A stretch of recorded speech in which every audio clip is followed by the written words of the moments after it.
فاطمه دختر این شورت کرسدت اروبند وردار تیفون باد ور میداره میبره میندازه خونه همسایه آبروی سیتمون میره بدو. اوی قبل اینکه بریم محسن تو رو نگاه بکن این مایتابا تازه دیرو از تو بازار رسیدن خدا باهاش بیامرده جنس خیلی خوبی داده تو دیرو باهاش با داریم جون حساق کردن یه قطره روغنی نمیخواست حواس تو بی باشه خشم افته روش خشم میندازه رو تو. اوی کیه پایگاز؟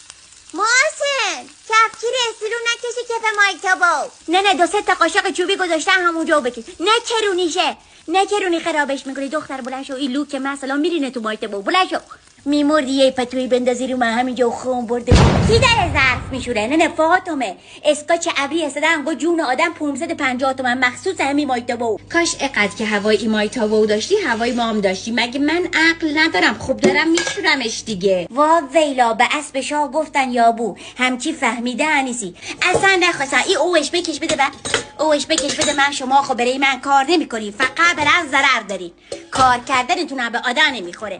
همین امروز انگار قحطی ظرف اومده گذاشتمش تو کابینه تو دست بزنین برش دست تو قلب میکنم.